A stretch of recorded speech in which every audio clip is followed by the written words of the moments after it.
여러분 만나서 반갑습니다. 렉스캉 영어에서 고3 학생들을 가르치고 있는 유희준이라고 합니다. 미밍 모의고사 1회차 1번 해설 들어가도록 하겠습니다. 자, 들어가기 전에 먼저 여러분들한테 글을 효과적으로 읽는 방법에 대해서 말씀을 먼저 드리겠습니다. 자, 제가 이쪽에다가 독해 3원칙이라고 써놨는데요. 반복, 대립, 대비, 플러스, 마이너스 이 원칙들을 기반으로 해서 여러분들이 글을 읽으실 때 핵심 정보를 뽑아내실 수 있습니다. 어떻게 사용하면 되시냐면요, 하나하나씩 좀 설명을 드리도록 할게요. 자, 반복. 필자는요, 하고 싶은 말을 여러 번에 걸쳐서 반복을 합니다. 한 번만 얘기해가지고는 독자들이 알아듣지 못하겠죠. 그래서 여러 번에 걸쳐서 반복을 하는데요, 최소 3번 이상 반복이 됩니다. 그런데 필자는요, 다른 어휘, 다른 표현을 통해서 계속해서 반복을 해요. 그거를 잘 잡아주시면 되겠습니다. 자, 그 다음에 두 번째는요, 대립, 대비인데요, 필자는요, 대립되는 두 대상, 제가 편의상 하나는 X, 하나는 Y라고 하겠습니다. 대립되는 두 대상 X, Y 또는 비슷하면서도 다른 두 대상, 이 대비된다라고 표현을 하는데요, 이 XY를 중심으로 해서 글을 전개해 나갑니다. 그래서 이 글의 두 주인공이 X와 Y가 있다라고 생각하시면 되겠고요. 그 X와 Y의 공통점이나 차이점 또는 둘의 관계를 서술하는 경우가 굉장히 많습니다. 그 다음에 마지막으로는요, 플러스와 마이너스인데요, 필자가 글을 읽으면서 어떤 대상에 대해서 좋다, 어떤 대상은 나쁘다 같이 판단을 합니다. 당연히 필자가 좋다라고 하는 대상이 강조하는 바에 가까울 거고요, 필자가 안 좋다, 마이너스하게 표현하는 바가 하지 말라고 하는 바, 핵심과 대립이 되겠죠. 자, 그러면 1번 문제 해설을 들어가도록 할게요. 자, 밑줄 문제입니다. 밑줄이 이제 여기 standing apart 이 부분에 쳐져 있는데요, 보통 이 밑줄 부분은요, 비유적인 표현이고요, 글의 핵심이나 그 반대를 돌려서 표현한 겁니다. 그래서 이 밑줄 부분 잘 모르시겠으면 거의 대부분의 밑줄 문제의 밑줄은 핵심이나 핵심과 반대라고 좀 생각을 해주세요. 잘 모르겠으면 빈칸이라고 생각을 하는 것도 나쁘지 않습니다. 자, 먼저 들어가기 전에 이 while에 대해서 먼저 설명을 좀 해드리도록 할게요. 자, while 하게 되면 이 수능 영어에서는 보통 although의 뜻으로 정말 많이 쓰이는데요, 자, although처럼 while도 뒤에 주어 동사가 나오고요, 컴마 찍고 또 주어 동사가 나옵니다. 자, 편의상 앞에 절을 A, 뒤에 절을 B라고 해보겠습니다. 그러면 이 A와 B가 보통 대립이 되고요, 뭐 예를 들자면 A에서는 긍정적인 얘기를 했다면 B에서는 뭐 부정적인 얘기를 하는 겁니다. 그리고 당연히 하고 싶은 말은 B예요. 한번 잘 생각을 해보세요. 비록 A 하지만 B 하다. B가 하고 싶은 말이 맞습니다. 그래서 이따가 여기 Y를 보실 때요, 여기까지가 앞에 이제 A 절이 되겠고요, 그 뒤가 B 절이 되겠는데 A와 B를 대립으로 생각하시고 B가 핵심이다 라고 봐주시면 될 것 같습니다. 자, 요 정도로 하고 이제 글을 들어가 볼게요. 자, 들어가기 전에 이 독해 3원칙, 필자는 하고 싶은 말을 반복한다, 대립, 대비로 두 주인공을 보여준다, 플러스 마이너스 서술을 할 때도 있고 안 할 때도 있지만 나오면 반드시 잡아주셔야 된다, 꼭 생각하시면서 읽어주세요. 자, 그러면 처음부터 한번 보도록 하겠습니다. 모든 사회는요, 국가든 회사든 학교든 가족이든 자기 자신만의 구체적인 지식을 갖고 있는데요, 자, 모든 사회는 지식을 갖고 있대요. 거기에 속한 멤버들이 공유하고 따를 것으로 기대되는 그런 지식입니다. 이것을 common sense, 상식이라고 부른대요. 자, common sense라는 개념이 나왔어요. 어떤 집단이든 갖고 있는 그런 이제 지식 체계가 되겠습니다. 자, 아직까지는 무언가가 특별하게 뭐 반복됐다라는 게 그렇게 느껴지지는 않습니다. 사실 반복된 게 있는데 한 3번에서 4번 정도 반복이 돼야지 그 말이 무슨 말인지 좀 보이기 시작합니다. 자, 계속 읽어볼게요. 자, 우리는 이러한 상식에 따라서 행동하는 경향이 있대요. 자, 이제는 알겠습니다. 계속해서 반복되는 말이 있네요. 뭐죠? 바로 상식이 되겠습니다. common sense가 계속 반복이 되고 있죠. common sense. 자, 그리고 이 상식이라고 하는 거 뭐라 그랬죠? 집단의 구성원들이 공유하고 따르는 그런 지식이라고 했죠. 자, 벌써 이 common sense라고 하는 이 상식이 3번에 걸쳐서 반복이 됐습니다. 필자가 어떤 명사를 특히 3번 이상 반복을 한다? 그러면 그 글의 핵심 소재라고 봐주시면 되겠습니다. 자, 그 다음에 여기 while이 있네요. 굉장히 조심히 잘 보셔야 됩니다. 이렇게 대립도 있고요, 필자가 하고자 하는 말도 들어가 있으니까요, 잘 보세요. 자, 비록 인간들은 이성적인 존재이기는 하지만, 독립적인 사고가 가능한 이성적 존재이기는 하지만 인간들은 보통 행동한대요, 상식에 따라서. 자, 여러분들 잘 보세요. 지금 B에서 상식 얘기를 했어요. 그런데 A에서는 지금 어떤 얘기를 했느냐? 인간은 이성적 존재다, 그 다음에 독자적 생각을 한다, 독립적 생각을 한다, 이런 얘기를 했습니다. 그러면 이 둘을 서로 반대라고 생각을 하셔야 돼요. 그래서 지금 이 글에서 계속 반복되는 이 상식이 어쨌든 핵심이라는 말이죠. 그럼 필자는 지금 이 구조를 통해서 상식이라고 하는 것보다 이성과는 반대, 즉 비이성이다 이런 얘기를 하려는 거고요.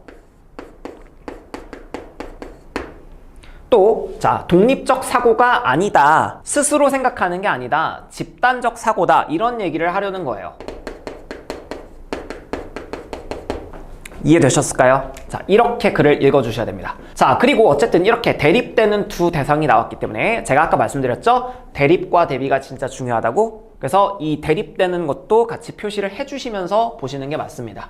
이성적이고 독자적인 사고, 상식과는 반대되는 겁니다. 계속 보도록 할게요. 사회적 규범을 따르는 것. 문맥상 사회적 규범은 common sense, 상식이겠죠? 그 집단의 지식이잖아요. 구성원들이 따라야만 하는. common sense를 계속 반복했지만 이렇게 다른 어휘, 다른 표현을 이용해서도 반복할 수 있는 겁니다. 이걸 좀 어려운 말로 재진술, 패러프레이징이라고 하는데요. 계속 읽어보면 이렇게 상식을 따르는 것은 뭘 의미한다? 우리가 깊이 사고할 필요가 없다라는 걸 의미하고요. 이것이 가능성을 낮춰준대요. 다른 사람들로부터 비판을 받을 가능성을 낮춰준대요. 여기까지 읽었을 때는 상식에 대해서 그냥 쭉 얘기를 했고 별다른 가치 판단이 없습니다. 필자가 별다른 어떤 가치 판단을 하지 않았어요. 그런데 잘 보세요. 불행하게도 라고 나와요. 느낌이 어떻습니까? 부정적이죠? 그럼 필자가 부정적 얘기를 하기 시작했다라는 겁니다. this 당연히 앞에 나온 핵심을 받아주는 거겠죠? common sense. 이렇게 상식을 따르는 것이 우리로 하여금 어떻게 살도록 이끈대요? 매일매일을 autonomous 밑에 있네요. 매일매일을 독자적인 사고를 하지 않으면서 살게 한대요. 마치 동물원 케이지에 있는 동물들처럼. 굉장히 지금 부정적인 서술이 나오고 있어요. 동물원의 케이지에 있는 동물들처럼. 이거는 굉장히 욕을 하는 거죠. 이렇게 상식에 따라서 살게 되면 결국 뭐를 안 하게 된다고요? 독자적 추론, 독자적 사고를 안 하게 된다고요. without이 있으니까 안 하는 거죠. 이것은 마치 뭐와도 같다? 동물원의 케이지에 있는 동물들과도 같다. 욕하고 있습니다. 불행하게도 라는 말을 썼고요. 상식을 따르는 것에 대해서 불행하다라는 말을 썼고요. 상식을 따르는 것은 동물원의 케이지 속에 있는 동물들과 같다라고도 얘기를 했습니다. 그래서 지금 이 부분에 대해서 common sense, 상식에 대해서 부정서술을 해주고 있는 겁니다. 이렇게 이제 두 대상이 대립되는 것이기 때문에 이성이나 독립적 사고는 반대로 필자가 좋다라고 긍정하는 부분이 되겠죠. 이렇게 글을 읽어주시면 되겠습니다. 그 다음 문장 볼 텐데요. 뭐뭐에 대해서 생각해봐, 뭐뭐에 대해서 가정해봐 이런 말들이 나오면 예시입니다. 그래서 자주 나오는 표현들이 consider, imagine, suppose, 그 다음에 let's say 이런 단어들이 있는데요. 예시가 나오고 있다고 보시면 돼요. for example이 나와야만 예시가 아닙니다. 어떤 사람에 대해서 생각을 해보죠. 아이만이라는 사람인데요. 굉장히 친절한 아버지였습니다. 집에서는. 하지만 나치 공무원으로 복무를 했어요. 유대인들을 어디로 보냈죠? 나치 공무원이 아우슈비츠로 보냈습니다. 악명 높은 수용소예요. 이것은 단지 뭐를 따르는 것이었다? 그가 속한 사회의 상식을 따르는 것이었다. 뭐 하지 않으면서? 거기에 대한 많은 생각은 하지 않으면서. 생각을 안 하는 거니까요. 이 생각을 많이 하는 거는 이성적인 거잖아요. 그쵸? 근데 생각을 하지 않으면서 상식을 따랐대요. 계속 요 얘기를 하는 거죠. 상식을 따르는 것에 예시가 하나 나왔고요. 계속해서 보겠습니다. 여기서 이 희는요, 이 나치의 공무원이 되겠죠? 집에서는 친절한 아빠지만 유태인들을 아우슈비츠 수용소로 보냈던 굉장히 또 나쁜 짓을 한 사람입니다. 이 사람 자신이 속한 이 사회적 집단의 상식을 뭐 하지 않았어요? 거기에 대해서 이의제기하지는 않았습니다. 이의제기를 해야 된다라는 얘기겠죠. 왜냐하면 이 상식을 따르는 거 비이성적인 거고 독자적 사고를 안 하는 거거든요. 생각을 별로 안 하는 거거든요. 그리고 필자가 분명히 이거는 불행한 거고 동물과도 같은 거다라고 했으니 상식에 대해서 필자는 분명히 부정적으로 얘기하고 있는 게 맞습니다. 그러면 이 예시에서도 우리는 어떻게 읽어주면 돼요? 상식을 따르는 거, 이렇게 나쁜 거다. 그 다음 문장 또 볼게요. 이번에는 학생들이 나오는데 스쿨 bullying 하게 되면은 집단 따돌림이 되겠습니다. 학교에서 집단 따돌림을 겪고 있는 그런 이제 반 친구를 무시해요. 못 본 척하는 그런 학생들이 나와요. 이런 학생들이 어떻다? 크게 다르지 않다. 앞에 나온 이 아이히만과 다르지 않다라는 얘기겠죠. 자, 갑자기 뜬금없이 집단 따돌림을 당하고 있는 어떤 학생 얘기가 나오고 있고 그를 무시하는 학생들 얘기가 나오고 있는데 이렇게 뜬금없는 이야기가 나오면 역시 예시입니다. 비유나 예시라고 보시면 돼요. 그래서 지금 이 아히히만이 예시 1번이 되겠고요. 그 다음에 이 학생들 얘기가 예시 2번이 되는 건데 둘 다 뭐의 예시겠어요? 상식을 따르는 것의 예시가 되겠죠. 그래서 여기서 딱 얘기를 합니다. 이 니즈가 예시 1번과 2번을 다 받아주는 거예요. 이것들이 모범적인 사례들입니다. 어떤 사례들이겠어요? 사람들이 뭐를 따르는 모범적 사례요? 그들의 환경의 불문율을 따르는 것. 이게 뭐겠어요? 그들이 속한 환경의 불문율을 따르는 게 상식을 따르는 거겠죠? 그걸 그냥 다른 표현으로 바꿨을 뿐입니다. 어쨌든 이 아히만과 이 집단 따돌림 얘기, 요 얘기 둘 다 상식을 따르는 것의 예시입니다. 그쵸? 자, 그리고 이제 밑줄 부분이 여기 있는데 자, 밑줄 앞에 rather than이라는 표현이 있어요. 이 rather than이라고 하는 거는 대표적인 대립 표현이에요. 그래서 A rather than B라고 했을 때 A와 B는 서로 대립관계다라고 보시면 되겠어요. 그럼 보세요.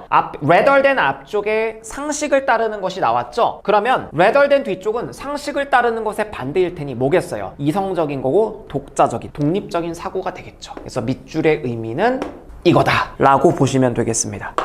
자, 그러면 저랑 함께 답을 골라보도록 할게요. 자, 제가 편의상 정답부터 먼저 골라드리도록 하겠습니다. 정답부터 먼저 보도록 할게요. 자, 3번이 정답이었는데요. challenge, 도전하다죠. herd mentality, 이 herd라는 단어 꼭 알아두세요. 무리, 집단 이런 뜻입니다.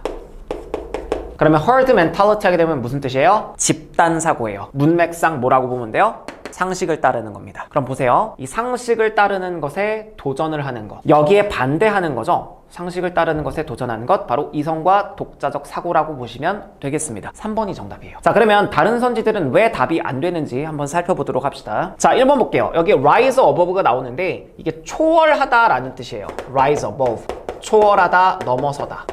가장 비슷한 말로는 go beyond가 있는데요. 자, 이 표현 같은 경우에는 진짜 조심해 주셔야 돼요. 지금 여기에 conscious reasoning이 있기 때문에 선생님 이게 이성이나 독립적 사고처럼 보이는데요 라고 하실 수도 있어요. 뭐 맞습니다. 그런데 문제는 뭐냐면 잘 보세요. 이 go beyond를 쓰게 되면 예시를 좀 들어보죠. go beyond x라고 쓰게 되면은요 이 말은 x의 반대인 Y를 하라는 말이 돼버립니다. 조금 더 쉬운 예시로 알려드릴게요. 예를 들어서 X가 수동적 자세, Y가 능동적 자세라고 한번 가정을 해봅시다. 이렇게 둘이 대립이죠? 그러면 수동적 자세를 넘어서라, 수동적 자세를 초월하라 라는 것은 무슨 뜻이죠? 능동적 자세를 가지라는 뜻이에요. 그러면 의식적인 추론을 넘어서라는 건 의식적 추론을 하지 말라는 거고 그거 외에 그거를 넘어선 무언가를 하라는 거예요. 그래서 이 conscious reasoning을 이 이성이나 독립적 사고의 개념이라고 본다고 하더라도 이거 말고 다른 것을 하라고 하는 것이기 때문에 1번은 정답이 될 수가 없다는 거죠. 자, 그 다음에 2번 볼게요. 또래 집단의 압력에 대항하는 겁니다. 자, 이게 아까 이제 어떤 예시가 나왔었죠? 집단 따돌림을 당하고 있는 어떤 학생 얘기가 나왔었어요. 친구들은 다 그 학생을 괴롭혀. 근데 나는 그런 또래 압력으로부터 그거를 따르지 않고 또래 압력을 받아들이지 않고 거기에 저항하는 겁니다. 이게 2번인데요. 그러면 또래들의 그 압력에 저항하는 거니까 집단적 사고를 하는 게 아니라 독자적인 사고, 이성적인 행동을 하는 거다라고 볼 수도 있는데 문제는 뭐냐면 이 얘기는 앞에 나왔던 예시 2번, 즉 집단 따돌림 얘기가 나오는 쪽만 얘기를 하게 되는 거예요. 앞에 나온 아히만이라는 이 독일 공무원 얘기가 있었죠. 이 예시 1번, 그 다음에 예시 2번 둘 다 포괄할 수 있어야 되거든요. 여기서 이 these라고 하는 게 예시 1번과 2번을 모두 포괄하는 부분이기 때문에 지금 이 문장, these가 있기 때문에 이 문장은 예시 2번만을 말하는 문장이 아닙니다. 예시 1번과 2번을 전체를 아우를 수 있는 문장이어야 되기 때문에 예시 2번 쪽에 얘기만 하고 있는 이 또래 집단의 압력, 요거는 옳지 않죠. 자, 그 다음에 4번 보도록 할게요.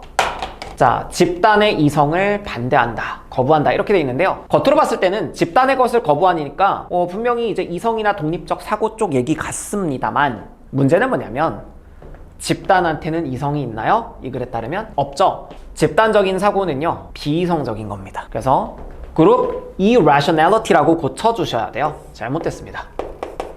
집단 비이성을 거부한다. 이게 맞죠?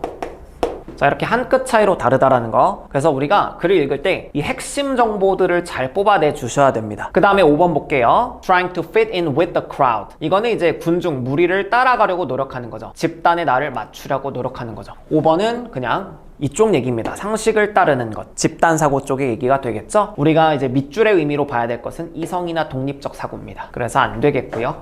자, 정답은 3번이 되겠습니다.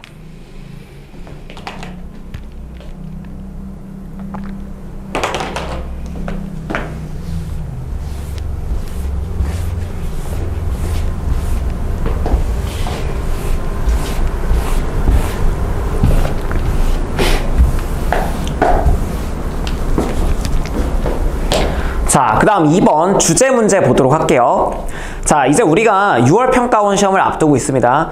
자, 평가원 시험에서는요, 이 주제와 제목 문제 1학년 때 굉장히 쉬웠죠. 하지만 평가원 시험에서는 나름대로 준킬러입니다. 선지가 굉장히 까다롭게 나옵니다. 그래서 우리가 이제 굉장히 어려운 선지들을 잘 피해 가려면 결국 글을 잘 읽어야 돼요. 글을 잘 읽는다라고 하는 것은 핵심 정보를 잘 파악해야 된다라는 얘기입니다. 자, 역시 똑같이 독해삼 원칙을 이용해서, 즉 반복, 대립, 대비, 플러스 마이너스 이용해서 요 글을 잘 한번 읽어보도록 하겠습니다. 자, 뭐 첫 번째 문장 뭐 그냥 다 해석하지는 않을게요. 오컴의 칼날이라는 원칙이 하나 나왔다 정도만 언급을 하고 넘어갈게요. 자, 이 원칙은 오컴의 칼날이라는 원칙을 받아주는 것 같아요. 그래서 요게 이제 반복이 되는 것 같으니까, 자, 얘를 어떻게 표시해 볼까요? 이렇게 한번 표시를 해보겠습니다. 자, 이 오컴의 칼날 원칙은 다음과 같다. 두 가지 경쟁적인 이론이 있을 때, 똑같은 현상을 설명하는 두 가지 경쟁적 이론이 있을 때 더욱더 간결한 이론이 보통은 선호된다. 왜냐하면 그것이 더욱더 효율적이고 진실에 가까울 가능성이 있기 때문이다. 자, 우리가 한번 이렇게 읽어봤는데요. 정말 중요한 게 있습니다. 투라는 말이 진짜 중요해요. 자, 여러분들이 이게 무슨 소리냐라고 말하실 수도 있겠죠. 선생님, 둘이라는 말이 뭐가 그렇게 중요합니다. 중요합니까? 자, 잘 들어보세요. 이 세상에는 두 부류의 사람들이 존재한다. 이성적인 사람과 감성적인 사람. 이 세계에는 두 부류의 사회가 존재한다. 집단주의 사회, 개인주의 사회. 이렇게 둘이라는 말이 나오게 되면요, 어쩔 수 없이 대립, 대비로 갈 수밖에 없습니다. 대립, 대비. 자, 수능 영어. 뭐 사실 국어도 마찬가지인데요. 수능 영어에 나오는 많은 글들이 대립 서술, 비교 서술을 정말 많이 합니다. 그래서 둘이라는 말 자체가 나오게 되면, 아, 대립되는 두 대상이 나오는 거구나 라고 생각하면서 어느 한 대상은 X, 어느 한 대상은 Y다 라고 생각해주면서 글을 읽어주시면 굉장히 쉽습니다. 자, 그러면 여기서 대립을 한번 뽑아내 볼게요. 같은 현상을 설명하는 두 가지 경쟁적인 이론이 있어요. 자, 두 이론이 있는데, 자, 조금만 이쪽에 써볼게요. 자, 두 이론이 나오면 대립의 암시다 라고 봐주세요. 하나는 X 이론이라고 할게요, 편의상. 나머지 하나는 Y 이론이라고 치환하겠습니다. 두 경쟁적 이론이 있을 때 더욱더 간결한 대상, 요거를 X라고 한번 더 볼게요. 더욱더 간결한 이론이 더 선호를 받는데요. 효과적이고 효율적이고 더 진실에 가까우니까. 그래서 X 이론이 더 간결한 것이다. Y 이론은 그럼 반대로 보겠어요? 간결하지 않은 것이겠죠. 이렇게 놓고 글을 읽어주셔야 되겠습니다. 자, 어쨌든 오컴의 칼날 원칙 이론, 이거보다 바로 간결하지 않은 것보다는 간결한 이론을 선택하는 게 바로 이제 오컴의 칼날 원칙이 되겠습니다.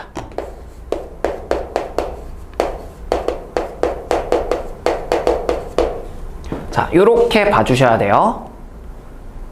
자, 그 다음 문장 이제 읽어볼 텐데요. 여기서는 이제 니콜라스 코페르니쿠스라는 사람이 나옵니다. 코페르니쿠스.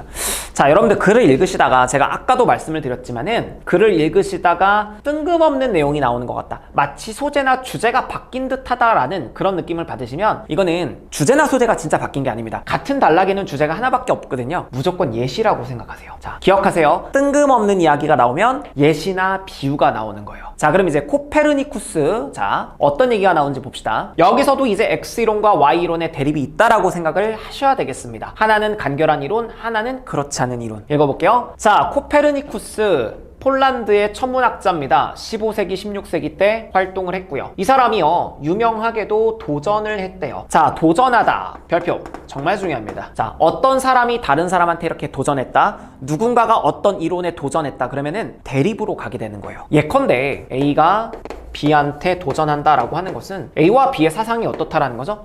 반대라는 거예요. 대립이 나오는 겁니다. 자, 그러면 잘 생각해 보세요. 코페르니쿠스가 이 대립되는 두 이론 중 어느 한쪽일 겁니다. 간결한 쪽인지 간결하지 않은 쪽인지를 한번 잘 보세요. 자, 코페르니쿠스가 geocentric model이라고 하는 것에 도전장을 내밀었습니다. geocentric model, 이게 뭐냐면 1400년 동안 받아들여져 왔던 것이고요. 그리고 코페르니쿠스는 그 대안으로서 헬리오센트리시즘이라고 하는 것을 제안했어요. 자신의 책 블라블라블라에서 읽었습니다. 자, 그럼 이제 대립되는 두 이론이 이 geocentric model하고 헬리오센트리즘인 것 같아요. 얘네 둘의 대립을 생각을 하면서 읽어주셔야 됩니다. 근데 아직까지는 geocentric 모델이 X인지 아니면 헬리오센트리시즘이 X인지 아니면 Y인지 몰라요. 더 읽어보셔야 되겠습니다. 자, 계속 볼게요.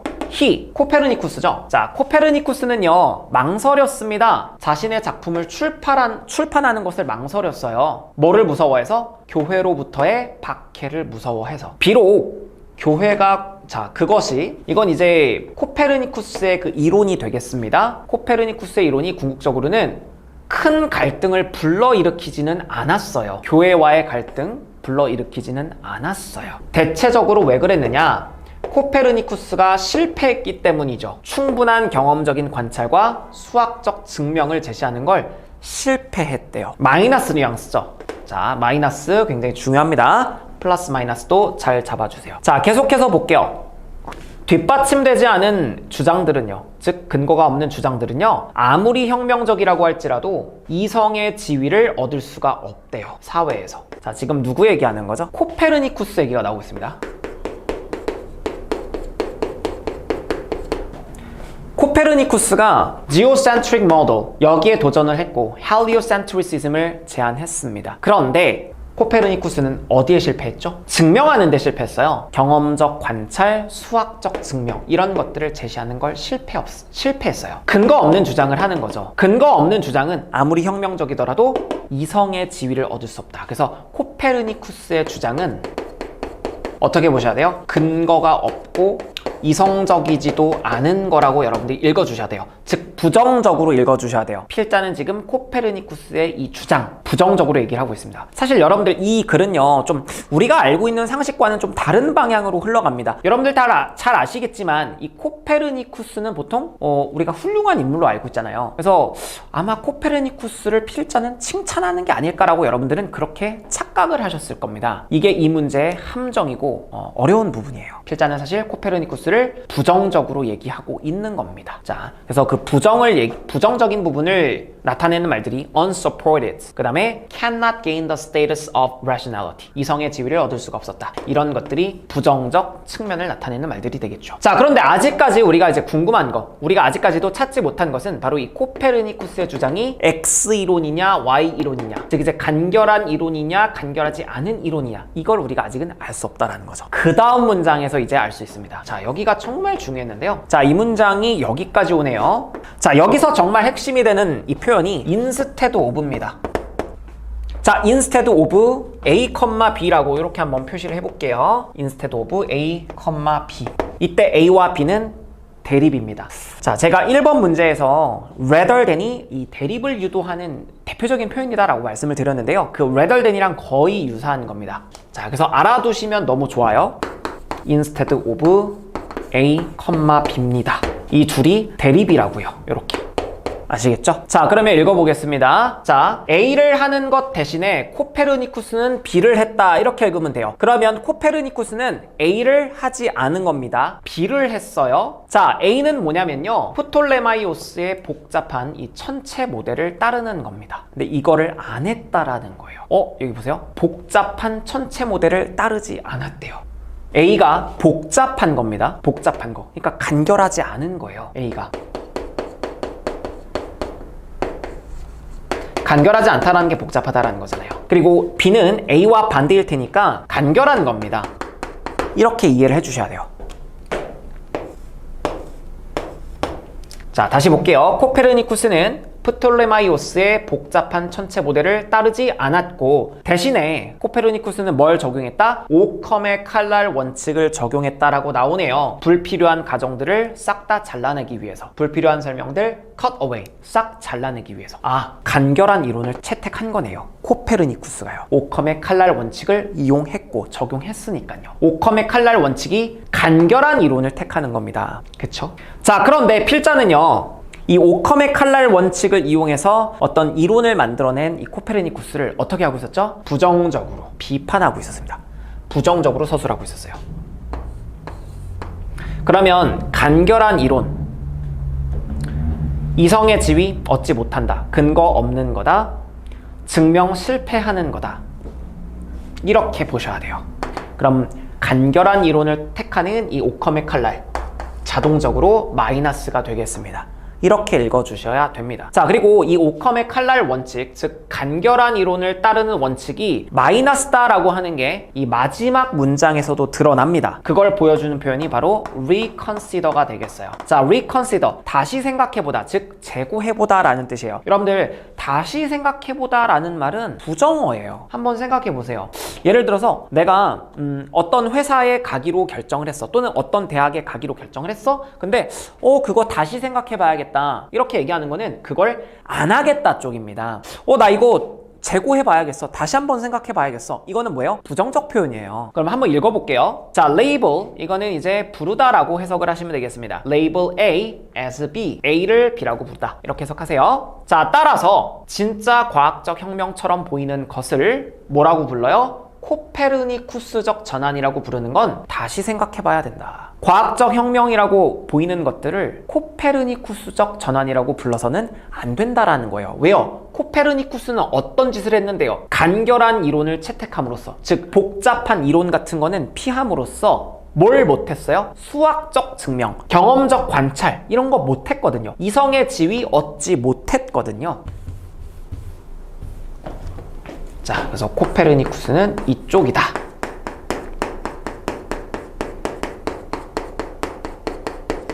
자, 그러면 정답 골라볼게요. 자, 주제 제목 문제 푸실 때요, 특히 주제 문제 푸실 때요, 이 선지들의 플러스 마이너스 표현이 진짜 많이 나옵니다. 잘 보시면요, merit, 장점이니까 플러스죠. dangerous, 위험이니까 마이너스고요. limitation, 한계니까 마이너스. 이런 식으로 정말 많이 나와요. 그 다음에 4번 보세요. 종교적인 장애물들, 장애, 역시 마이너스 표현이 되겠죠. 승리는 플러스가 되겠죠. 자, 그러면 정답이 되는 것은요, 이 간결한 이론을 채택하는 것은 마이너스로, 그죠? 반대로 복잡한 이론을 채택하는 것은 이제 플러스가 되겠죠. 네, 그거를 생각하면서 고르시면 되겠습니다. 자, 오컴의 칼날 원칙의 장점을 얘기하는 건가요? 그렇지 않죠. 오컴의 칼날, 간결한 쪽을 택하는 것인데요, 이거를 마이너스하게 표시하고 있으니까 필자는 1번은 안 됩니다. 자, 그 다음에 뭐의 위험성을 나타내는 거죠? 이 글은 너무 간결한 이론을 채택하는 것의 위험성을 얘기하는 글이죠. 그렇죠? 너무 간결하면 위험할 수 있어, 이런 글인데 혁명적 이론의 위험성, 아니죠. 대상이 잘못됐습니다. 간결한 이론의 위험성, 이게 맞겠죠. 3번 볼게요. 단순함의 한계, 논리가 부족한 단순함의 한계, 요게 정답이네요. 간결한 이론을 택하는 게, 자, 복잡한 거의 반대입니다. 즉 간결한 거죠. 심플리시티가 단순한 거죠. 단순한 걸 안 좋게 표현하고 있으니까 3번이 정답 되겠고요. 자, 4번은 왜 안 되죠? 종교적 장애가 있었대요, 과학적 진보에. 아까 교회가 이 코페르니쿠스의 이론에 대해서 별로 그렇게 박해를 한다거나 반대를 한다거나 그런 얘기는 없었습니다. 교회랑 코페르니쿠스 사이에는 오히려 갈등이 별로 없었다라고 했었거든요. 종교적인 장애 이런 거는 이 글의 핵심 아닙니다. 내용과도 반대가 되고요. 그 다음에 5번 볼게요. 간결함의 복잡함에 대한 승리. 그러니까 간결함이 복잡함을 이겼다라는 건데요. 그러면 간결함을 긍정적으로 표현하는 말이잖아요. 그렇지가 않습니다. 이 글에서는 오히려 간결한 이론을 채택한 코페르니쿠스, 이 사람이 주장한 이론들은 받아들여지지 않고 이성의 지위를 얻지 못했다라고 했습니다. 그렇죠? 그러니까 굳이 따지자면 이 글에서는요, 복잡한 이론이 간결한 이론을 이긴 거예요. 지금 이제 두 대상의 자리가 뒤바뀌었습니다. 그죠? 그래서 5번은 정답이 안 된다 라고 보시면 될 것 같습니다. 자, 이렇게 해서 2번 문제 해설을 마치도록 할게요. 자, 그러면 이번에는 미믹 모의고사 1회차 4번 문제 해설해 보도록 하겠습니다. 자, 어휘 문제인데요. 일단 여기 나온 이 밑줄 친 어휘들은 전부 다 맞다라는 가정하에 읽어주세요. 그런데 여러분들이 읽으시다가 핵심을 잡았어요. 뭐 반복을 잡았거나 반복되는 정보를 잡았다거나 대립 대비 또는 플러스 마이너스를 잡아내서 필자의 생각이 이거구나를 어느 정도 잡으셨을 때 그때부터 이 어휘가 맞았는지 틀렸는지를 판단하시면 되겠습니다. 자, 보통 이 밑줄 친 어휘들이 틀렸다라고 한다면 그것의 반의어가 정답이 됩니다. 자, 독해 문제라고 생각하시면서 핵심을 찾으려고 노력을 하셔야 돼요. 핵심 정보를 최대한 뽑아내세요. 접근법은 같습니다. 독해 3원칙을 이용하시면 되겠습니다. 유형 상관없습니다. 뭐 주제, 제목, 빈칸, 뭐 무관한 문장, 순서 삽입 다 마찬가지입니다. 독해 3원칙을 통해서 글을 잘 읽으시면 됩니다. 자, 바로 들어가 볼게요. 자, 우리가 대학생들을 조사했을 때, 우리의 과학방법론 수업에 등록한 대학생들 조사했을 때 많은 학생들은 우호적인 학습 경험을 기억해낼 수가 없었대요. 그들의 초기 과학 수업들에서. 그러니까 과학 수업에 대해서 우호적인 그런 이제 경험은 기억해낼 수가 없다 라고 이 학생들이 대답을 했다 이거죠. 이 조사에서. 그럼 과학에 대해서 대단히 좀 부정적인 생각을 갖고 있는 학생들이 되겠어요. 계속 볼게요. 자, whatever memories they have. 그들이 가지고 있는 어떤 기억이든 간에 우울했고 설명을 했습니다. 그들이 왜 낙담했는지를 과학 공부에서. 자, 잘 보세요. 지금 계속해서 과학에 대한 부정적인 그런 이제 태도가 반복이 되고 있어요. 자, 지금 어떤 학생들이 나오고 있는데요. 이 학생들이요, 과학에 대해서 긍정적인 경험이 기억이 없어요. 긍정적인 기억 할 수가 없다라고 합니다. 과학에 대해서. 마이너스죠. 자, 저는 독해 3원칙에서 지금 이 마이너스를 이용하고 있는 겁니다. 그들이 가지고 있는 과학에 대한 메모리가 어떻다고요? 우울합니다. 그럼 이들은요, 과학으로부터, 과학 공부로부터 낙담한 상태라고 할 수 있겠죠. 부정적입니다. 1번 선지는 이 부정적인 흐름에 잘 부합해요. 자, 그런데 however를 찍었습니다. 그러면은 반대되는 대상이 나올 수 있다라고 생각하면서 읽어주시면 돼요. 그러나 항상 몇몇 학생들이 있는데요. 이런 학생들은요, 멋진 이야기들을 갖고 있어요. 그들의 학교에서 이 과학 경험을 한 것에 대해 말해줄 굉장히 긍정적인 이야기들, 멋진 이야기들이 있대요. 그러니까 과학에 대해서 긍정적인 이야기를 갖고 있다는 거는 앞에 나온 이 학생들과는 달리 이 학생들은 어떻다라는 거죠? 과학에 대한 느낌, 감정이 괜찮은 친구들입니다. 플러스. 자, 지금 대립 대비로 이 글의 핵심을 필자는 서술하고 있어요. 학생들을 둘로 나누는 거죠. 자, 학생들을 둘로 나눴다라고 가정하면서 보도록 하겠습니다. 자, X집단의 학생들이 있고요. Y집단의 학생들이 있는 거예요. 자, 이렇게 대립서술이 나왔을 때는 한쪽을 X로 다른 한쪽은 Y로 치환을 꼭 해주세요. 뭐 A와 B로 이렇게 치환을 하셔도 상관은 없습니다. 그래서 자, 다시 X집단의 학생들은 과학에 대해서 부정적인 입장이고요. 그 다음에 Y집단의 학생들은 과학에 대해서 긍정적입니다. 긍정적입니다. 그렇죠? 일단 여기 2번 선지도 괜찮아 보입니다. however가 있잖아요. however 앞뒤로 과학에 대해서 부정적, however 뒤로 과학에 대해서 긍정적. 괜찮습니다. 자, 계속 읽어볼게요. 이러한 개인들, 앞에 나온 이 긍정적인 학생들이죠. 이 학생들은요, 설명합니다. 굉장히 자세하게 그들이 갔었던 현장 학습들, 멋진 현장 학습들을 자세하게 설명한대요. 이 현장 학습은 과학과 관련된 현장 학습이겠죠. 그리고 이들은 열정적으로 얘기해요. 블라블라블라 이것에 대해서. 뭐 과학과 관련된 것이겠죠. 과학에 대해서 열정적으로 얘기한다는 것은 과학에 관심이 있다. 과학에 대해서 긍정적인 태도다 라고 보시면 될 것 같습니다. 자, 그래서 2번, 3번 선지까지 봤는데요. 큰 무리가 없네요. 흐름에 잘 맞고 있습니다. 자, 계속해서 요 내용이라고 보시면 돼요. 여러분들 글을 읽으시면서 계속해서 새로운 내용이 나온다라고 생각을 하시면 안 됩니다. 어차피 이 수능 영어의 글들은요, 전부 다 한 단락으로 돼 있죠. 41번부터 45번까지를 제외하고는 다 한 단락이거든요. 그럼 하나의 단락에서는 주제가 하나밖에 없기 때문에 계속 이런 우리가 핵심을 잡았잖아요. 그럼 그 핵심이 계속 반복된다라고 생각을 하셔야 돼요. 그 다음 문장 읽어보겠습니다. 자, 그러면 그 다음 문장 읽을 때 과학에 대해서 부정적인 입장을 갖고 있는 학생들 얘기인지 긍정적인 입장을 갖고 있는 학생들 얘기인지를 생각하시면서 보세요. 자, 읽어볼게요. 지금 여기서 정말 중요한 게요, 미리 말씀을 드리겠습니다. 여기 some, 어떤 개인들은 이렇게 나와요. 그리고 뒤쪽에 보면 다른 개인들은 하고 이렇게 나와요. 그러면 some others, 이 둘이 또 어떻게 되겠어요? 대립이겠죠. 그래서 썸이 X냐 Y냐, others가 X냐 Y냐라고 생각하면서 보셔야 된다라는 거예요.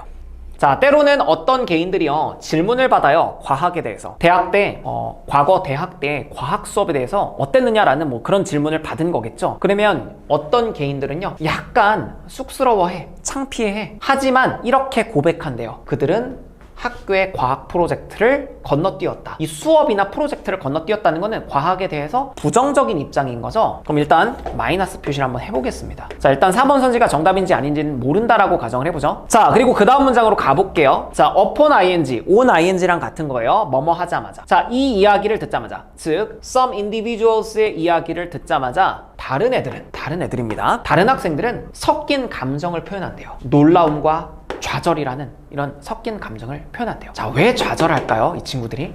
과학을 싫어하는 친구들이니까 그렇지 않을까요? 자, 함부로 속단하지 않고 계속 읽어볼게요. 자, 이 they는 당연히 others를 받아주겠죠? 자, 그들은요 속은 듯한 느낌을 받는데요. 왜냐하면 그들에게는 선생님이 없었기 때문에 그렇죠. 어떤 선생님? 그들로 하여금 과학에 대해서 좋은 느낌을 받을 수 있도록 만들어준 선생님이 없었대요. 과학에 대해서 좋은 감정을 가질 수 있도록 만들어준 선생님이 없었대. 그러면 여기는 이 they는 과학에 대해서 긍정적인 감정을 갖고 있겠어요? 부정적인 감정을 갖고 있겠어요? 부정적인 거겠죠. 어떤 선생님도 과학에 대해서 긍정적인 느낌을 받도록 해주지 못했어. 이 they는 과학에 대해서 부정적인 입장을 갖고 있는 학생들이에요. 그러면 이 they, 요 X집단이라고 보셔야 되겠습니다. X집단.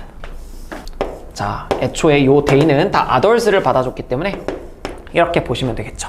그러면 여기는 이 some은 요 others와 반대일 테니까, 자, 이 others가 X라면 이 some은 뭐라고 보셔야 되겠어요? Y라고 보셔야 됩니다. Y는 어떤 학생들이죠? 과학에 대해서 긍정적인 입장을 갖고 있는 학생들이에요. 그런데 학교에 이 과학 프로젝트를 건너뛰었다? 성실하게 참여했겠죠? 건너뛰지 않았겠죠? 여기가 이상하네요.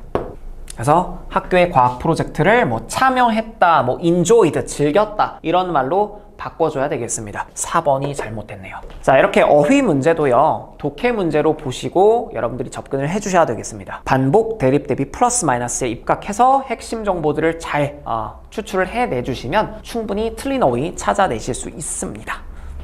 자, 이번에는 미밍 모의고사 1회 5번 문제를 같이 풀어보도록 하겠습니다. 자, 빈칸 문제인데요. 뭐 빈칸은요 이렇게 한 단어가 들어가는 문제도 있고 조금 긴 구나 문장이 들어가는 문제도 있습니다. 근데 다 똑같아요. 이 빈칸에 들어갈 말은 핵심이나 핵심과 반대 둘 중 하나라고 생각을 하시면 되겠습니다. 이렇게 생각하세요.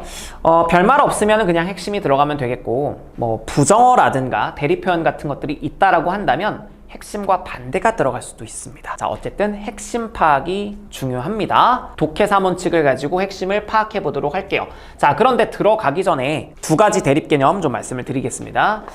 자, 우리가 수능에 많은 글들을 읽다 보면 new와 old의 대립이 정말 많이 나와요. 그런데 new하고 old로 이렇게 쉽게 대립이 제시가 되면 학생들 정말 편하겠죠. 하지만 조금 돌려서 얘기하는 경향이 있거든요. 자, 그래서 이 new를 나타내는 말들을 좀 알고 계셔야 되겠어요. 자, 자주 나오는 말이 novel이라는 단어입니다. 참신한이란 뜻이죠. 새로운 거예요. fresh, 신선한인데요. 역시 새로운 걸 신선하다고 하죠, 우리는. 그 다음에 innovative, 혁신적인, 역시 새로운 겁니다. 하나만 더 써볼게요. unfamiliar, 낯선이란 뜻이죠. 익숙치 않은 이런 뜻이고요. 그게 새로운 거죠. 새로운 거는 낯설고 익숙치 않죠. 자, new의 개념을 말씀을 드렸고요. 그 다음에 이제 old를 보겠습니다. 자, old를 나타내는 말들 중에 existing 정말 많이 나옵니다. 자, 학생들이 existing을 뭐 존재하는 이라고 해석을 많이 하는데 사실은 기존의 라는 뜻으로 정말 많이 쓰이고요. 그 다음에 자, traditional, 전통적인이라는 뜻인데 전통적인 거는 옛날 거잖아요. 그래서 ol드의 개념이라고 봐주시면 되겠습니다. 자, 아까 unfamiliar가 new의 개념이었죠? 그러면 familiar가 뭐가 되겠어요? 익숙한 거, ol드의 개념 됩니다. 오래된 것이 당연히 익숙할 수밖에 없겠죠. 자, 이 정도로 봐주시면 됩니다. 물론 더 정리할 표현들이 있긴 하지만 일단 가장 많이 나오는 대표적인 표현들 정리를 해드렸어요. 자, 그러면 본문 바로 들어가 보도록 할게요. 필자가 어떤 걸 반복하는지, 어떤 두 대상을 대립 대비시키는지, 무엇을 긍정, 무엇을 부정하는지를 잘 보셔야 되겠습니다. 자, 읽어볼게요. 자, 매니지먼트는 여기서 이제 경영진이란 뜻입니다. 큰 조직, 즉 큰 회사, 대기업이 되겠죠. 대기업의 경영진들은요, 리스크를 회피하는 경향이 있대요. 조심성 있는 결정들이 이루어진대요. 이사진들에 의해서, 회사의. 자, 지금 반복되는 걸 여러분들이 잡아주셨어야 돼요. 자, 어떤 말이 반복이 되고 있냐면 위험을 회피한다 라고 나왔어요. 대기업의 경영진들이 조심스러운 결정을 한다라는 것 자체가 위험 회피 아닌가요? 그쵸? 다른 어휘, 다른 표현을 썼을 뿐이지 같은 말을 하고 있어요. 여기 나온 이 이사들, 이 회사의 이사들이 대기업의 이사들, 대기업의 경영진들 아닐까요? 마저 읽어보면 이 회사들은요, 상당한 인적, 재정적 자원을 갖고 있고 기록적인 아주 높은 판매 수치를 또 시장에서 갖고 있대요. 대기업이죠, 이러면. 자, 그러면 이렇게 보시면 되겠습니다. 대기업의 경영진들 어떻게 한다? 이 사람들은 위험을 회피한다. 이렇게 필자는 얘기를 하고 있는 겁니다. 자, 계속 이 얘기라고 생각을 해주세요. 필자가 뭐 반박을 할 수도 있고요. 역접의 장치를 이용해서 다른 내용을 끌고 올 수도 있습니다만 어쨌든 하나의 단락에서는 주제가 하나이기 때문에 계속 같은 얘기다라고 생각을 해주세요. 자, 마저 읽어보면 그들의 이 사이즈가 큰 이 경영을 안정적으로 유지하기 위해서 그들은 문맥상 대기업의 경영진들이겠죠. 그들은 종종 weigh한대요. 자, 미리 말씀드릴게요. weigh A against B입니다. A와 B를 저울질하다, 비교해보다 이런 뜻이에요. 자, 그리고 A와 B는 두 비교 대상으로서 보통 대립적입니다. 여기 잘 보시면 대립되는 두 대상이 있어요. 바로 하나는 뭐죠? new입니다. new. 이렇게 표시해볼까요? 그리고 B에는 어떤 개념이 있죠? traditional. 전통적인 아이디어가 있어요. 그럼 여기는 올드죠. 그래서 새로운 아이디어와 옛날 아이디어를 비교해 본다라는 얘기예요. 대기업의 경영진들은 새로운 개념들, 검토 중에 있는 새로운 개념들과 기존의 아이디어들을 비교해 봅니다. 효과가 있었던. 자, 뉴와 올드의 대립이 이렇게 나왔습니다. 대립은 언제나 중요한 거기 때문에 잘 봐주셔야 돼요. 자, instead of. 제가 이거 설명드렸었죠? instead of A, B. A를 하지 않고 B를 한다. A와 B는 대립이다 라고 말씀을 드렸어요. 재정적으로, 자, 백이라고 하는 것은 동사로 지원하다, support의 뜻이에요. 재정적으로 혁신적인 아이디어를 지원하는 대신에, 잘 보세요. 혁신적인이니까 뭐와 같은 말이죠? new와 같은 말입니다. 그럼 잘 보세요. 새로운 아이디어를 재정적으로 지원하는 대신에 이런 걸 한다. 새로운 아이디어를 지원하지 않는다라는 거예요. 그럼 반대로 어느 쪽을 택한다라는 얘기죠? 올드를 택한다라는 얘기예요. 대기업의 경영진들이 새로운 것을 채택하지 않고 옛 것을 채택한다라는 것은 뭐죠? 위험을 회피하는 겁니다. 이렇게 이해하시면 되겠어요. 자, 편의상 여기까지 읽었다고 가정을 할게요. 어차피 계속 같은 얘기입니다. 하나의 단락 안에서는 다른 주제가 나올 수가 없어요. 다른 주제 나오려면 단락을 바꿔줘야 됩니다. 계속 같은 얘기라고 생각을 해주세요. 자, 그러면 이제 여기 읽어볼 텐데 여기서 갑자기 해리포터 시리즈 얘기가 나옵니다. 자, 제가 이런 말씀을 계속 드리고 있는데요. 자, 죄송합니다. 자, 다시 화면 조정 좀 할게요. 자, 여기 읽어보시면 이제 해리포터 시리즈가 나오는데 계속 제가 말씀드리고 있는 것 중 하나가 뭐냐면 뜬금없는 이야기가 갑자기 나왔습니다. 해리포터 시리즈라고. 뜬금없는 이야기가 나오면 뭐라고? 바로 예시나 비유가 나오는 거라고요. 그럼 예시라고 생각하세요. 요 이야기의 예시라고 생각을 하세요. 읽어볼게요. 해리포터 시리즈가요, 거절되었었대요. 12개의 출판사로부터. 왜냐하면 해리포터 시리즈는 간주되었기 때문입니다. 너무 어린아이들한테는 길다고 간주되었대요. 뭐와 비교해봤을 때, 자, 비교라는 말이 나와도 대립이라고 보시면 되겠습니다. 기존의 성공한 작품들과 비교해봤을 때 해리포터 시리즈가 너무 길었다는 거예요. 자, 기존의는 올드라고 아까 제가 설명을 드렸었죠? 이게 올드입니다. 과거에 성공한 작품들과 비교해봤을 때 해리포터는 너무 길었대요. 해리포터는 그럼 반대로 뭐예요? 뉴가 되는 거예요. 그쵸? 자, 그러면 생각을 해보세요. 이 글은요, 대기업의 경영진은 위험을 회피한다. 즉, 뉴와 올드에서 올드를 선택한다라는 얘기인데요. 대기업 경영진들은 해리포터를 어떻게 생각할까요? 싫어하겠죠. 뉴니까요. 근데 잘 보세요. 자, 블룸스베리라고 하는 어떤 출판사가 있나 봐요. 얘네들이 유일한 출판사였대요. 이 해리포터 시리즈를 출판할 열망이 있었던 유일한 출판사였대요. 블룸스베리가. 자, 이 새로운 시리즈, 해리포터 시리즈를 대기업이라면 거부할 텐데 블룸스베리라고 하는 곳은 이거를 출판하려고 마음을 먹었어요. 그죠? 자, 해리포터 시리즈를 출판하려고 했었던 이 블룸스베리는 1986년에 설립이 되었고요. 그 당시에는 어떤 출판사였을까요? 앞에 나온 해리포터 시리즈, 이 새로운 시리즈를 거절했었던 이 12개의 출판사들은 이 글에 따르면 뭐였겠어요? 대기업이었겠죠. 대기업은 뉴가 아니라 올드를 좋아하니까. 해리포터는 이 글에서 뉴입니다. 대기업은 올드를 택해요? 그러면 뉴는 누가 택하겠어요? 대기업이 아니라 소기업이겠죠. 그래서 블룸스베리는요, 해리포터를 출판했으니까 소기업다, 소기업이었다, 소규모였다 라는 말이 여기에 들어가면 되겠죠. 그쵸? 그래서 정답은 소규모를 나타내는 small scale이 되겠습니다. 그래서 이 문제 같은 경우는 이 글의 핵심이 대기업이었는데요, 그 반대인 소기업이 정답으로 들어가는 문제가 됐었습니다. 자, 그래서 이 빈칸에 들어갈 말은요, 이것만 기억하세요. 핵심 아니면 핵심과 정반대다. 이것만 잘 기억하시면 되겠습니다. 자, 5번 문제는 여기까지 해설하도록 할게요. 자, 미밍 모의고사 1회차 6번 해설 들어가겠습니다. 자, 6번 한번 보도록 할게요. 자, 창의성을 촉진시키기 위해서는요, 데자뷰 그리고 자마이즈뷰, 이 둘 다 필요하다라고 합니다. 왜냐하면 둘 다 창의적인 사고와 아이디어의 원천일 수 있기 때문이죠.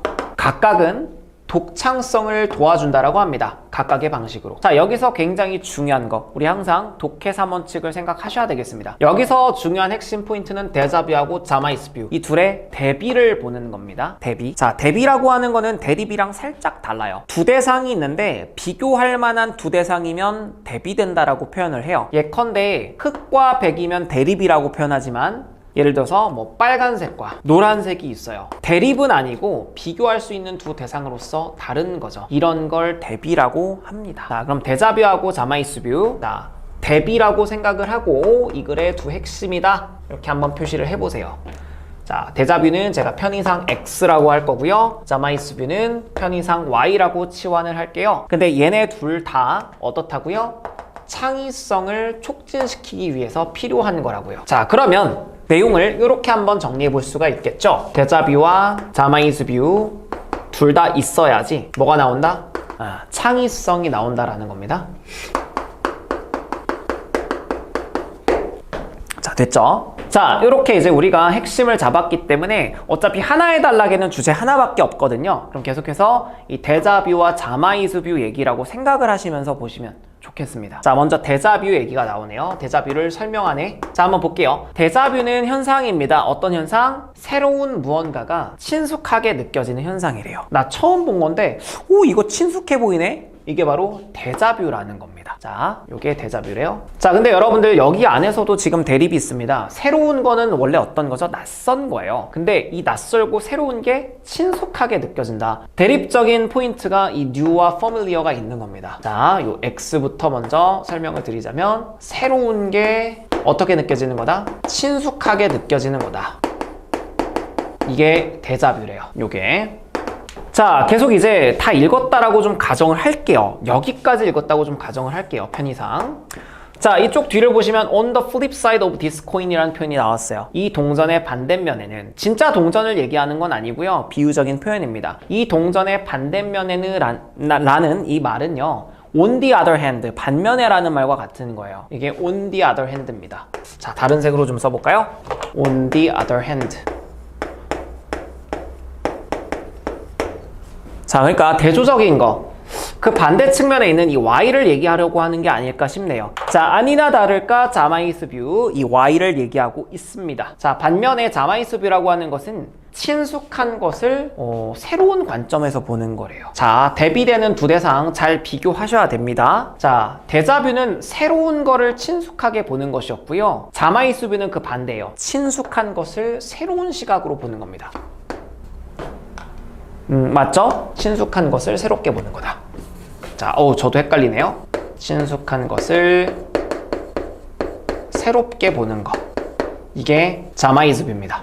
근데 이 둘이 있어야 창의성이 촉진된다라는 얘기예요. 그게 첫 번째 문장에서 나왔죠. 자, 그 다음에 뒤쪽에 갑자기 베이킹소다 얘기가 나오는데 이렇게 뜬금없는 이야기가 나오면 예시다 라고 말씀을 드렸습니다. 그래서 베이킹소다 얘기가 나오는 것은 아무래도 요 자마이즈뷰의 예시다 라고 보시는 게 옳겠고요. 자, 그래서 이제 여러분들이 어느 정도 읽었다라고 가정할게요. 읽어봐도 어차피 같은 내용입니다. 하나의 단락에서는 다른 주제가 나올 수는 없거든요. 그래서 우리가 핵심을 잡았으면 계속 같은 얘기라고 생각을 해주시면 되겠습니다. 자, 그럼 이제 빈칸 문장 보도록 할게요. 빈칸 문장. 여기도 같은 얘기겠죠. 읽어보겠습니다. 자, to put it simply. 간단히 말하자면 이런 뜻입니다. 간단히 말하자면 이 창의적인 잠재력이라고 하는 것은 가장 잘 열리게 된대요. 락하게 되면 문을 잠그다죠. 언락이니까 여는 겁니다. 오픈이에요. 창의적인 이 포텐셜, 창의성이겠죠. 이게 가장 최고로 잘 열린대요. 뭐를 통해서? 두 가지 방향의 유연성을 통해서. 이 두 가지라고 하는 거. 자, 이 둘이라는 말이 나와도 대립, 대비를 나타낸다라고 지난번에 말씀을 드렸습니다. 제가 2번 문제를 해설할 때 그때 말씀을 드렸던 것 같아요. 그럼 이 두 가지 방향을 통해서 창의력이, 이 잠재력이 최고로 발현된다라는 얘기인데 이 두 가지 방향이 결국 뭐겠어요? 이 X, Y겠죠. 뭐 다른 것일 리가 있겠습니까? 그래서 두 가지 X, Y. 대자뷰와 자마이수뷰밖에 얘기 안 했는데요. 그러면 결국 이제 이 빈칸에 들어갈 말. 이 두 가지 방식의 유연성은 X와 Y 둘 다겠죠. 빈칸에 들어갈 말은 X 플러스 Y입니다. 그러면 X 플러스 Y를 얘기하고 있는 것, X와 Y를 둘 다 얘기하고 있는 거를 선지 중에서 찾아주면 되겠죠. 자, 1번부터 볼게요. 자, 문제점을요, 다른 문제에 대한 해결책으로 인지한대요. 자, 이 X도 Y도 아니죠, 지금? 탈락. 자, novel. 이게 new라는 뜻이라고 말씀을 드렸습니다. 지난번에. 제가 5번 문제를 해설할 때 말씀을 드렸던 것 같아요. novel. 참신하니 new죠. 그 다음에 the same old. 이 맨날 똑같은, 오래된 것이니까 이거는 familiar입니다. 그 문항에서 역시, 이 5번 문항에서 역시 제가 old가 familiar랑 같은 말이다 라고 말씀을 드렸어요. 자, 그러면 새로운 접근법을 채택한다라는 거예요. 친숙한 것에 대해서. 그러니까 이 친숙한 것을 새롭게 본다라는 거거든요. 그럼 친숙한 것을 새롭게 보는 거니까 2번 선지는 Y, 자마이수뷰만을 얘기하는 겁니다. X 얘기는 빠져 있어서 안 되는 거예요. 3번 볼게요. 새로운 것은 친숙하게 그렇게 만드는 거래요. 그리고 그 반대이기도 하고요. 자, 새로운 것을 친숙하게 이렇게 만드는 것 X죠. 여기가 X 되겠습니다. 대자뷰. 그리고 그 반대는 당연히 Y를 의미하는 거겠죠? vice versa라는 표현 외워두세요. 정반대로 라는 뜻입니다. 그럼 이제 X와 Y를 둘 다 이루고 있는 말은 뭐 3번밖에 없죠. 자, 다른 선지들도 한번 살펴보겠습니다. 자, oldness. 이게 이제 친숙한 거죠? 이 친숙한 것을 새롭게 이제 보는 거니까, 친숙함에서 새로운 것으로 옮겨가는 거니까 Y네요. 그러니까 4번 선지는 Y만을 얘기하고 있고요. 따라서 정답으로서 안 되겠죠? 5번. 낯선 사람을요, 친숙하게 느껴지도록 만든대요. 이 낯선 사람, 이게 이제 unfamiliar죠. 그러니까 새로운 사람입니다. 낯선 사람은 우리가 처음 보는 사람이잖아요. 새로운 사람을 친숙하게 느껴지도록 만든대요. 새로운 것을 친숙하게. 아, X 얘기군요. X 얘기. 그러니까 다른 선지들, 1번을 제외한 다른 선지들, 그 다음에 3번을 또 역시 제외한 다른 선지들은 X나 Y만을 얘기하고 있습니다. X와 Y 둘 다를 얘기하고 있는 거는 3번 선지밖에 없죠. 그래서 정답은 3번 되겠습니다. 이 문제를 풀 때요, 이 빈칸에 들어갈 말이 X냐 Y냐 아니면 X와 Y 둘 다냐, 이거를 잘 보시려면 저는 결국 핵심이 이 투였다고 생각을 해요. 그래서 이 둘이라는 말, 수능 영어에서 둘이라는 말 나오면 정말 중요합니다. 대립, 대비. 두 대상 X, Y를 이루는 말이기 때문에 잘 봐주시길 바라겠습니다. 알겠죠? 별거 아닌 것 같지만 이 수능 영어는요, 항상 어려운데 답에 힌트가 있는 게 아니라 쉬운데 답에 힌트가 있다라고 생각을 해주셔야 돼요. 자, 이렇게 해서 6번 문항 해설은 여기까지 하도록 하겠습니다. 그럼 이제 7번으로 가볼게요.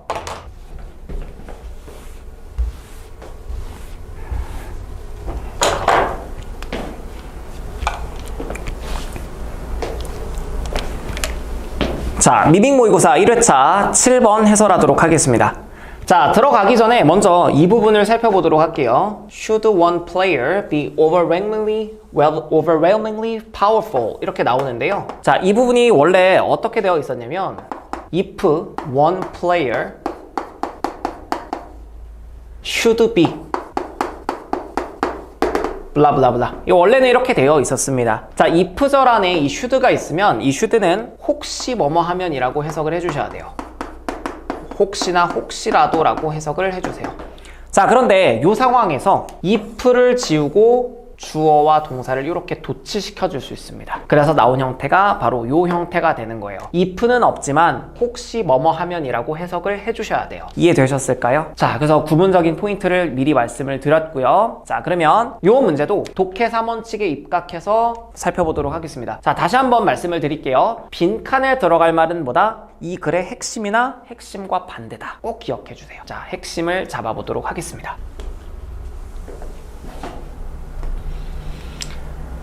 자, 읽겠습니다. 국제관계는요, 다음과 같이 간주되어야만 합니다. 모든 국가들을 상대로 하는 전쟁이다. 이렇게 봐야 된대요. 아, 국제관계라고 하는 거는 모든 국가들이 모든 다른 국가들을 상대로 전쟁을 하는 거래요. 뭐 갈등을 얘기하려는 것 같습니다. 자, 이러한 불안정한 환경 속에서 각각의 국가들은요, 자기 자신의 이익을 우선순위로 하고요, 무한한 군비 경쟁에 참여하게 된대요. 자신의 안보를 확고히 하고자. 자, 뭐 이런 얘기가 나오고 있습니다. 자, 여러분들 항상 읽으시면서 중요한 게 필자가 말하고자 하는 바가 뭐지? 라는 질문을 계속 던지셔야 된다는 거예요. 여기에 답하려면 결국 여러분들이 뭘 하셔야 됩니까? 필자가 반복하고 있는 것, 대립 대비로 핵심을 주는 것, 그 다음에 플러스 마이너스 이런 것들을 잘 잡으셔야 돼요. 아직까지는 무언가 특별히 뭐 반복이 되거나 대립 대비로 나오거나 하는 건 저는 잘 못 느끼겠네요. 자, 그러면 계속 쭉 읽어보겠습니다. 자, 혹시라도 한 국가가, 여기서 원 플레이어는요, 이 국제 무대에서의 한 플레이어니까 국가라고 보시면 되겠습니다. 자, 혹시라도 하나의 국가가 압도적으로 강력해진다면 나머지 국가들은 동맹을 형성해야 된대요. 빈칸하기 위해서. 자, 빈칸에 들어갈 말들은 모두 투부정사네요. 자, 지금 여기서 이런 내용이 나왔습니다. 어느 한 국가가 나머지 국가들보다 압도적으로 강력해지면 이 나머지 국가들이 동맹을 형성해야 된다고 합니다. 나머지 국가들이 동맹을 형성해야 된대요. 투부정사 하기 위해서. 자, 아직까지는 무슨 말이 들어가야 되는지 잘 모르겠어요. 자, 계속 읽어보죠. 자, 그 다음 문장 읽을 때 정말 저는 중요하다고 생각하는 게 바로 이 naivelly라는 표현이라고 생각을 합니다. 순진하게 라는 뜻인데 이거 부정어예요. 여러분들 한번 잘 생각해 보세요. 야, 너 순진하게 그걸 믿냐? 여기서 순진하다라고 하는 것은 칭찬입니까? 욕입니까? 욕이에요. 부정어예요. 그러니까 잘 보세요. 이상주의자들은 순진하게도 이런 걸 강조해요. 그러면 이상주의자들을 이거는 칭찬하는 게 아니라 멍청하다고 욕하는 거예요. 자, 이상주의자들, 필자가 지지하는 견해를 말하지 않습니다. 필자가 욕하고 있기 때문에요. 자, 뭐라고 하는지 봅시다. 이상주의자들은요, 순수하게, 순진하게 국제관계의 어떤 그 틀을 강조한대요. 어떤 틀이죠? 윤리적 원칙에 뿌리를 두고 있는 그런 틀을 강조한대요. 예컨대 인권, 자유, 민주주의 이런 것들을 이상주의자들은 강조한다라는 거죠. 근데 이게 잘못됐다라는 겁니다. 필자는. 자, 여기 대이 계속해서 이상주의자들이겠죠? 자, 이상주의자들 이렇게 반복되기 시작했으니까 밑줄을 그어볼게요. 자, 이상주의자들은요, 장기간의 이 국제적인 안정을 옹호합니다. 근데 뭐를 통해서? 대화, 그 다음에 국제법, 국제조직들을 통해서 이렇게 하는 거를 옹호한대요. 그리고 디스카운트라고 하는 것은요, 자, 디스카운트 A over B의 형태로 많이 쓰는데 A의 가치를 낮게 본다라는 뜻이에요. B의 가치보다. 그러니까 여기는 어떻게 해석하시면 돼요? 계속해서 이상주의자들이 주어입니다. 이상주의자들은 어떤 국가의 자국의 이익을, 그것의 가치는 낮게 보고 뭐의 가치를 높게 보는 거죠? 공동선의 가치를 높게 보는 거예요.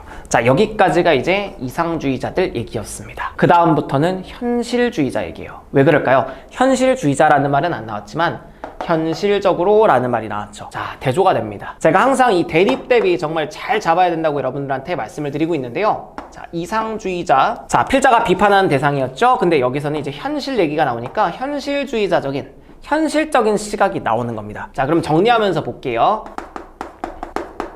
이상주의, 현실주의.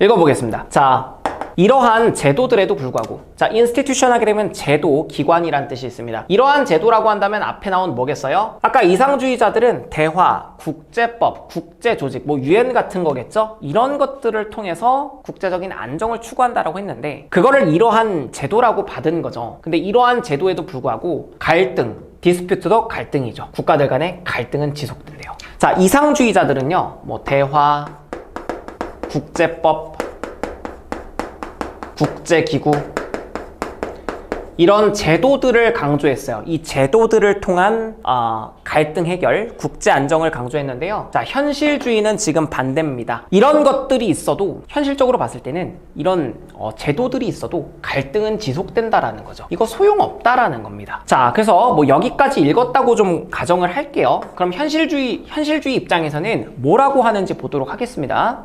자, 갈등은 발생할 가능성이 있습니다. 두 국가의 이익이 충돌할 때. 뭐와 상관없이? 국제법, 국제기구 이런 것들과 상관없이.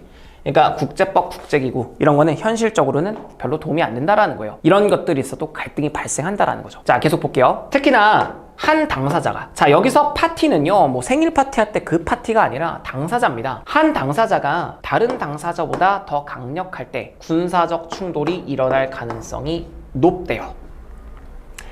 그 대안적인 시나리오를 생각해 봅시다. 만약에 두 당사자가 군사적 능력에 있어서 비슷하다라고 한다면 the high price that both are supposed to pay, 두 당사자가 지불해야 될 그 높은 비용이 억제해줘요, 갈등을. 자, 지금 여기 대립이 나왔는데 요거를 좀 잘 보셨었어야 됐어요. 잘 보세요. 한 당사자가 다른 당사자보다 강력해. 그러면은 군사충돌, 즉 갈등이 일어납니다. 한번 써보면서 가볼게요. 어떤 한 당사자가, 한 국가라고 할게요. 한 국가가 다른 국가보다 강력해. 이러면 갈등이 발생한다고요.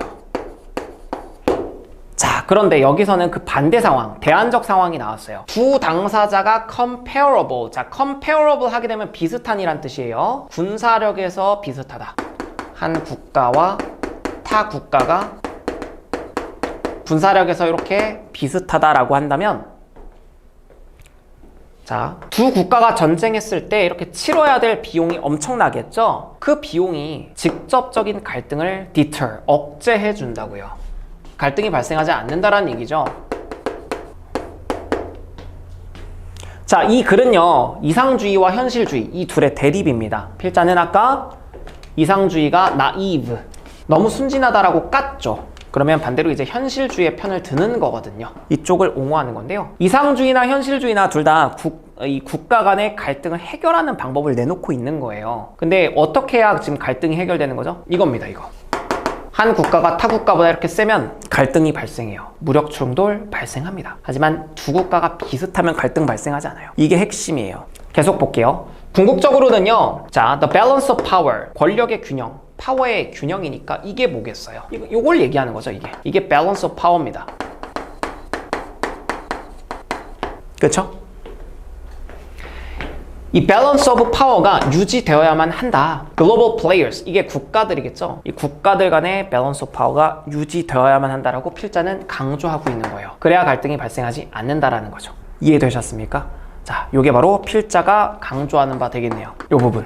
그쵸? 자, 그러면 필자가 주장하는 이 내용이 결국 이제 뭐 빈칸에 들어갈 말 아니겠습니까? 자, 빈칸 보시면 이런 얘기 나왔어요. 한 국가가 압도적으로 강력하대요. 한 국가가 압도적으로 이렇게 강력해요. 그러면 어떻게 해야 돼요? 나머지 국가들은 동맹을 형성해야 되는데 어떻게 되기 위해서 동맹을 형성하는 걸까요? 갈등 발생하지 않아야 되니까, 그쵸? 이 너무 힘이 강력한 국가와 다른 국가들의 연합이 힘이, 그쵸? 이렇게 밸런스를 맞춰야겠죠. 똑같아져야 되겠죠. 그래서 그런 말을 정답에서 골라주시면, 선지에서 골라주시면 3번이 정답이 되겠죠. 자, 3번 선지에서 굉장히 중요한 단어, 바로 매치라는 단어인데요. 이 매치가 뭐뭐와 일치하다, 맞먹다 이런 뜻이죠. 그래서 여기서 이 it이 아까 요 빈칸 앞에서 나왔었던 원 플레이어거든요. 강력한 국가. 그래서 그 압도적으로 강력한 국가의 힘과 일치되기 위해서, 맞먹기 위해서 동맹을 형성하는 거죠. 그래서 그 국가와 나머지 국가들 간의 힘의 균형이 완성됐을 때, 힘의 파워가 비슷할 때 갈등이 발생하지 않겠죠. 그래서 정답이 3번 되는 겁니다. 1번으로 가게 되면요, 그 강대국을 군사적으로, 경제적으로 능가하는 거니까. 자, 능가한다면 1번 선지를 분석해보면 한 국가가 다른 국가들보다 강력했는데 이 다른 국가들이 연합을 맺어가지고 이 국가를 능가한다면 이렇게 돼도 갈등이 발생은 되겠죠. 두 당사자 간의 힘의 파워가 비슷해야 됩니다. 그래야 갈등이 발생하지 않는데 한쪽이 이렇게 지금 세면 안 돼요. 1번 정답이 될 수가 없겠고요. 그 다음에 뭐 협상 테이블로 그 강력한 국가를 데리고 나온다라고 하는데 협상 테이블을 얘기하는 것은 대화를 얘기하는 거잖아요. 이상주의의 해결법입니다. 지금 필자가 강조하는 바는 현실주의의 해결법이거든요. 자, 그래서 요거 안 되겠죠? 4번 강력한 국가한테 강요하는 거예요. 공동의 번영을 추구하자고. 자, 공동의 번영을 추구하다. 이 공동선을 강조하는 것, the common good을 강조하는 것은 이상주의 쪽 얘기였습니다. 그래서 안 돼요. 5번 볼게요. 그 강력한 국가로 하여금 국제법을 따르게 만든대요. 국제법을 이용하는 거. 어느 쪽의 전략이었죠? 이상주의 쪽의 전략이었습니다. 필자는 이상주의가 아니라 현실주의를 강조하고 있죠. 자, 그래서 정답은 3번 되겠습니다. 됐죠? 자, 그래서 필자가 강조하는 바 이렇게 정리를 잘 하시면서 읽으셨어야 돼요. 자, 그러면 이렇게 해서 7번 문제도 해설을 마치도록 하겠습니다.